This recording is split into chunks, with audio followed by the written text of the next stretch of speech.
Very good evening to all of you. मैं प्रगति श्रीवास्तव आप सभी का स्वागत करती हूँ नित्यानंद अकेडमी के यूट्यूब चैनल में। और आज हम लोग अपने टेंस के टॉपिक को कंप्लीट करेंगे कि टेंस हम लोग पढ़ रहे थे, टेंस के 4 टाइप्स। तो आज हम लोग का लास्ट टॉपिक है, क्या है? Perfect continuous tense. Perfect continuous tense, ठीक है।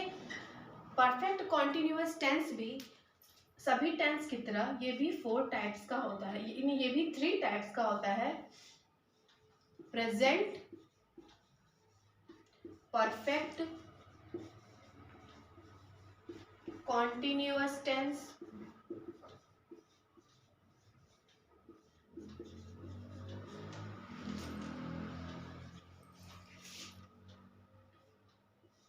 Past perfect continuous tense,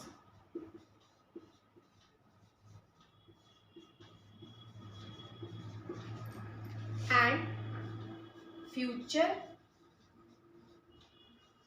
perfect continuous tense.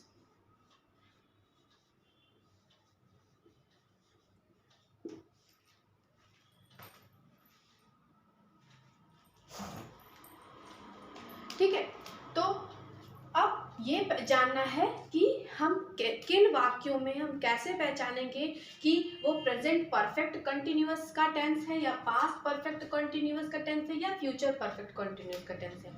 इसको पहचानने के लिए कुछ शब्द हैं,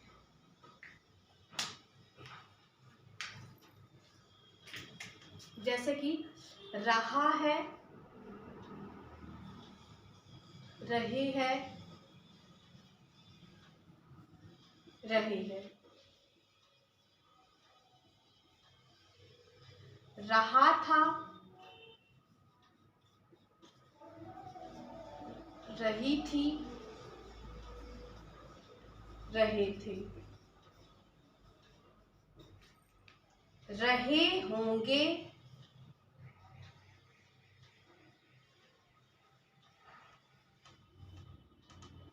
रहा होगा। ये सभी शब्द जब आते हैं तो एक कंफ्यूजन क्रिएट होता है कि ये तो कंटिन्यूअस टेंस के भी है, सिंपल कॉन्टिन्यूअस टेंस में भी रहा है, रही है, रहा था, रही थे, रहा होगा, रहे होगे होता है, लेकिन ये परफेक्ट कंटिन्यूअस कैसे होगा? तो इसको एक बहुत ही इम्पॉर्टेंट चीज है, वो क्या है? जब भी कभी परफेक्ट कॉन्टिन्यूअस टेंस की बात आती है तो वहां पर समय मेंशन होता है, यानी कि टाइम। जब भी कोई वाक्य होता है जिसमें टाइम दिखाता है कि कोई काम कब से शुरू हुआ और अगर वर्तमान काल में अभी भी वो जारी है या अभी कुछ देर पहले खत्म हो चुका था या भविष्य में भी वो जारी होगा, मतलब किसी निश्चित समय से चलकर अभी भी वो जारी होगा या अभी खत्म हो चुका था या अभी चल रहा है, तो इस तरह के वाक्यों में रहा है, रही है तो थे, ये शब्द तो हैं, लेकिन उसके साथ साथ समय की भी जानकारी दी जा रही है। ठीक है, तब इन सभी वाक्यों में हम परफेक्ट कंटिन्यूअस टेंस का इस्तेमाल करते हैं, परफेक्ट कंटिन्यूअस टेंस यहाँ पर लागू किया जाता है। ठीक है, अब एक इसका जो फॉर्मूला होता है, परफेक्ट कॉन्टिन्यूअस टेंस का फॉर्मूला होता है, सबसे पहले सब्जेक्ट, ठीक है, उसके बाद हैव और हैव बीन। हैज का यूज सिंगुलर के लिए ही, शी, इट, और हैव का यूज प्लूरल के लिए जिसमें आई एक्सेप्शन है, आई के साथ हैव का यूज होता है, यू के साथ हैव का यूज होता है, बाकी प्लूरल वर्ड्स के साथ हैव का यूज होता है। सब्जेक्ट प्लस हैव और हैव बीन, उसके बाद वर्ब की फर्स्ट फॉर्म के साथ आई एन जी जोड़ते हैं, ठीक है, उसके बाद ऑब्जेक्ट आता है और सबसे लास्ट में यहाँ पर सिंस और फॉर का यूज होता है, सिंस और फॉर का, जिससे हमें टाइम का पता चलता है, ये टाइम के लिए यूज होता है सिंस और फॉर का। ठीक है, सिंस का यूज और फॉर का यूज होता है। सिंस का यूज कब करते हैं? सिंस का यूज करते हैं जब हमें निश्चित टाइम पता है, मतलब वी हैव डेफिनिट टाइम। जैसे कि लिख दिया है कि 2020, ऐसे ईयर का नाम मेंशन है, या 2 इयर्स, इस तरह से मतलब निश्चित समय मेंशन है, तो उस तरीके के केस में सिंस का यूज करते हैं। और फॉर का यूज कब करते हैं? जब हमें टाइम इंटरवल बताया गया है। जैसे कि मैं 2 घंटे से तुम्हारा वेट कर रही थी, तो इसमें हमें ये तो नहीं बताया गया कि इतने बजे से इतने बजे तक वेट कर रही थी। मैं 2 घंटे से कर रही थी, वो 2 घंटे सुबह के भी हो सकते हैं, वो घंटे शाम के भी, रात के भी हो सकते हैं। ठीक है, तो ये समय अंतराल या टाइम डिफरेंस है, मतलब इसमें फिक्स टाइम हमें नहीं बता रहे हैं कि कितनी देर से मैं इंतजार कर रही हूँ। ठीक है, तो उन सभी शब्दों के लिए फॉर का यूज करते हैं। तो अब चलिए आते हैं हम लोग प्रेजेंट परफेक्ट कॉन्टिन्यूअस टेंस के फर्स्ट एग्जाम्पल पे, कब हम लोग प्रेजेंट परफेक्ट कॉन्टिन्यूअस टेंस का यूज करते हैं। इसका एग्जाम्पल है, जैसे कि मैं 2020 से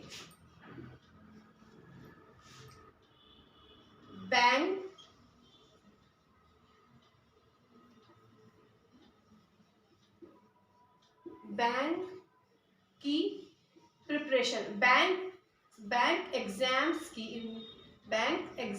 की प्रिपरेशन कर रही हूँ, की तैयारी कर रही हूँ। मतलब कि मैं 2020 से बैंक में एग्जाम जो होते हैं उनके लिए तैयारी कर रही हूँ। मतलब कि मैं 2020 से कर रही हूँ और अभी भी कर रही हूँ। ठीक है, तो इन सब के लिए, इसके लिए कैसे बनेगा? मैं हो गया सब्जेक्ट, तो सब्जेक्ट क्या है? आई। फिर इसके साथ आई के साथ क्या लगता है? HAVE, have. I have been. उसके बाद वर्ब क्या है? तैयारी कर रही हूँ, यानी कि आई हैव बीन प्रिपेयरिंग। मैं तैयारी, I have been preparing bank exams. मैं बैंक के एग्जाम्स की तैयारी कर रही हूँ। सिंस, क्योंकि हमें निश्चित समय दिया है 2020, सिंस 2020। ठीक है, मैं I have been preparing bank exam since 2020। मैं 2020 से बैंक की तैयारी कर रही हूँ, बैंक एग्जाम्स की तैयारी कर रही हूँ। आइए नेक्स्ट एग्जाम्पल सोचते हैं कि क्या बन सकता है। नेक्स्ट एग्जाम्पल हम लोग लेंगे, मैं 2 घंटों से ट्यूशंस पढ़ा रही हूँ।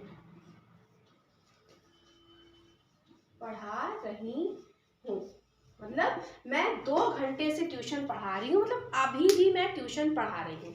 तो इसके लिए क्या होगा? आई, फिर हैव बीन, फिर पढ़ा रही हूँ तो teaching, I have been teaching. Tuitions, और 2 घंटों से, तो क्योंकि इसमें टाइम तो नहीं दिया गया कि मैं शाम को 4 बजे से पढ़ा रही थी, नहीं, तो फॉर 2 आवर्स मैं 2 घंटों से ट्यूशंस पढ़ा रही हूँ। ठीक है, आई थिंक ये क्लियर होगा कि कहाँ पर सिंस का तैयारी करना, यूज करना है, कहाँ पर फॉर का, क्योंकि यहाँ पर मेंशन है कि 2020 से मैं तैयारी कर रही हूँ, इसलिए मैंने सिंस का यूज किया। और यहाँ पर मेंशन है कि 2 घंटों से तैयारी कर रही हूँ, मतलब फिक्स टाइम नहीं दिया, इसीलिए फॉर का यूज हुआ।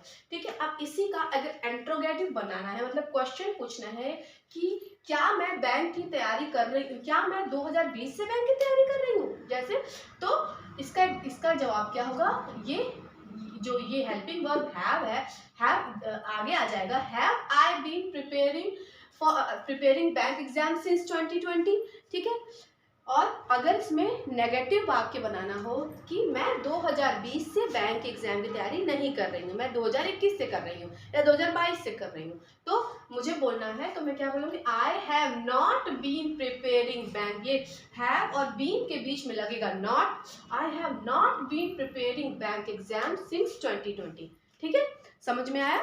तो अब हम लोग नेक्स्ट एग्जाम्पल लेते हैं। I have been teaching tuitions for 2 hours. मैं 2 घंटे से ट्यूशंस पढ़ा रही हूँ। क्या मैं 2 घंटों से ट्यूशंस पढ़ा रही हूँ? तो have I been teaching tuitions for 2 hours. और मैं 2 घंटों से ट्यूशंस नहीं पढ़ा रही हूँ, मैं 1 ही घंटे से ट्यूशन पढ़ा रही हूँ, या मैं 3 घंटे से ट्यूशन पढ़ा रही हूँ। तब कैसे वाक्य बनेंगे? I have not been teaching tuition for 2 hours. ठीक है, तो अब ये हमने क्या पढ़ा? Present perfect continuous tense. ठीक है, अब बारी आती है पास्ट परफेक्ट कॉन्टिन्यूअस टेंस की।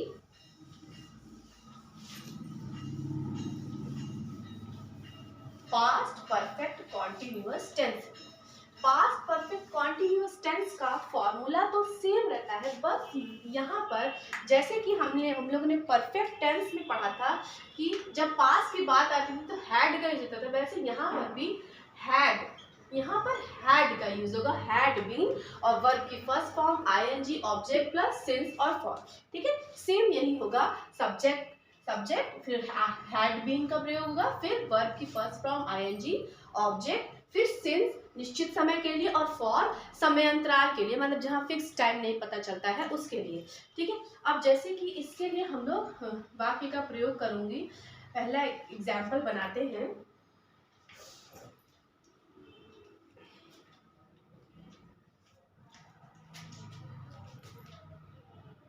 वह 2 बजे से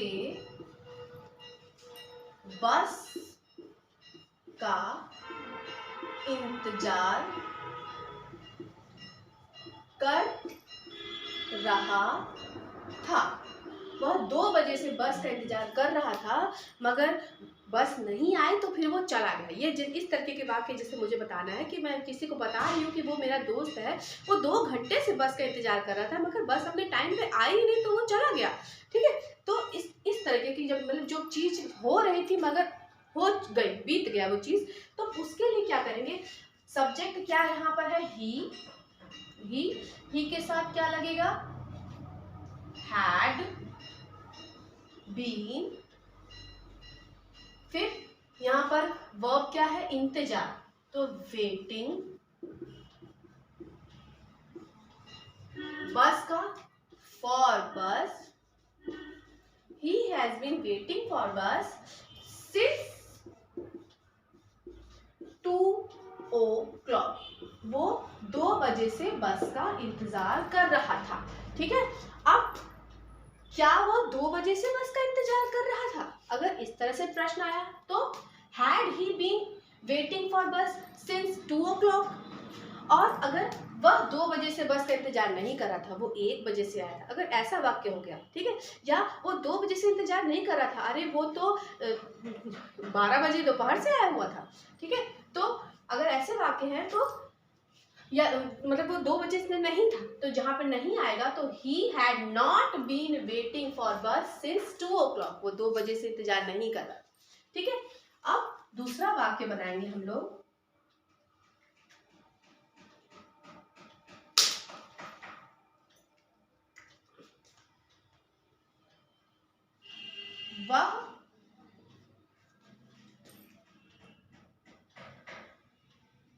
वह 3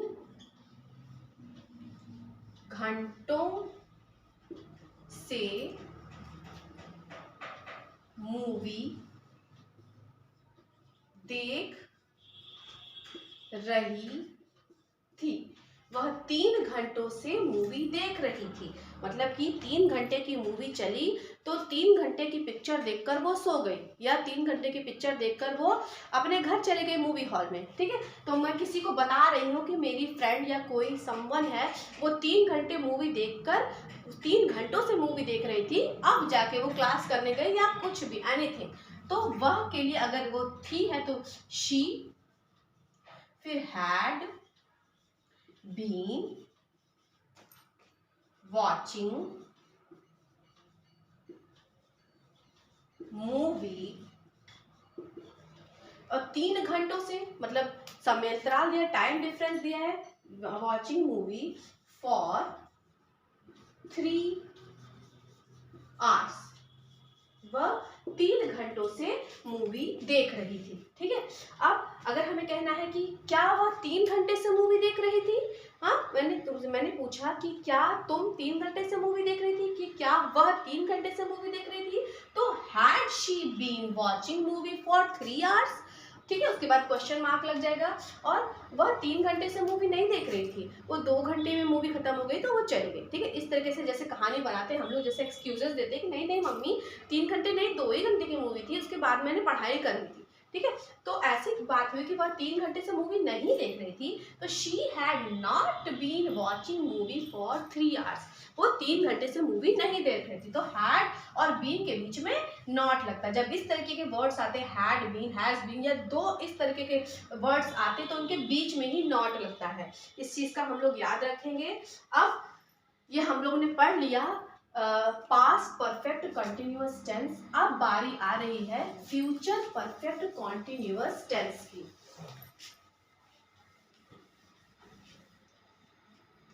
फ्यूचर परफेक्ट कंटिन्यूअस टेंस में एक बहुत ही मुख्य बात होती है यहाँ पर, जैसे कि फ्यूचर टेंस में विल और शैल का यूज होता है, उसी तरह से यहाँ भी विल और शैल, विल और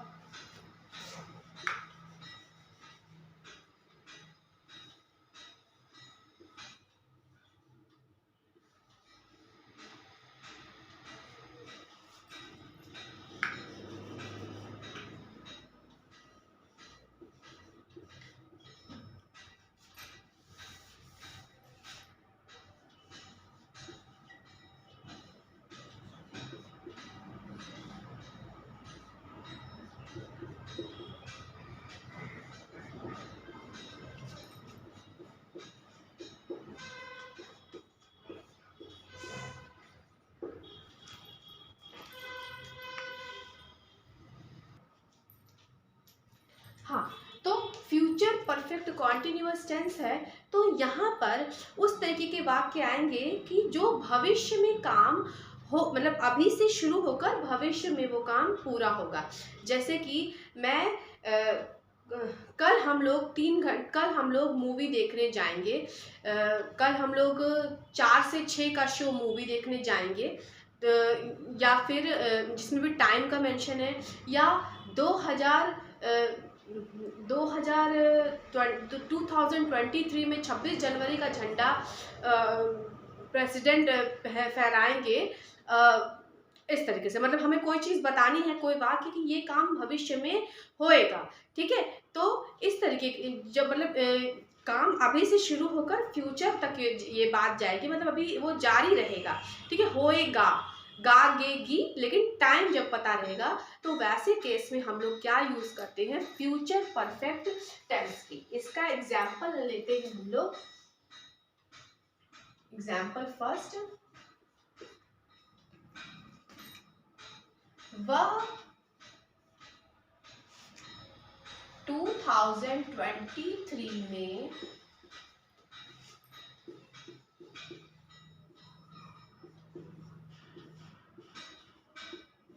मेडिकल की पढ़ाई पूरी कर लेगी।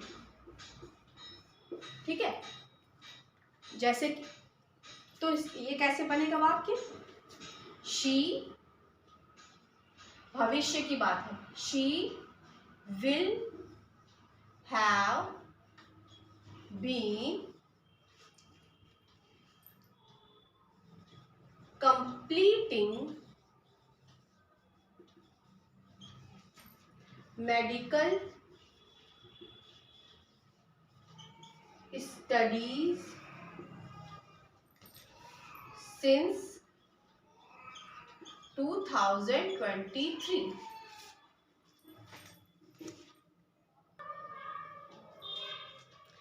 अब इसी वाक्य को हमें बनाना है, वह 2023 में मेडिकल की पढ़ाई कर लेगी है। अब क्या वह 2023 से मेडिकल की पढ़ाई कर लेगी? 2023 में उसकी कंप्लीट हो जाएगी। तो will she have been completing medical studies since 2023? और अगर ये बनाना है कि वह 2023 में मेडिकल की पढ़ाई नहीं पूरी करेगी, वो 2024 में पूरी करेगी, है? मतलब कि हमें नहीं का इस्तेमाल करना है, तो she will not have been completing medical studies since 2023। ठीक है। अब दूसरा वाक्य बनाएंगे, वह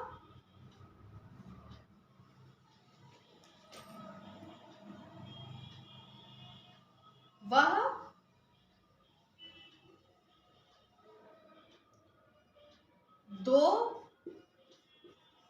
घंटों में यह किताब पूरी पढ़ लेगा। हमें बोलना है कि वो 2 घंटों में या ये किताब पूरी पढ़ लेगा। ठीक है, 2 घंटे दे दो उस लड़के को, लाइब्रेरी में बैठा हुआ है, वो ये किताब पूरी पढ़ लेगा। तो he will have been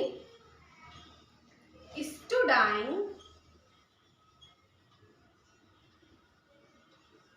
this, then he will have been completely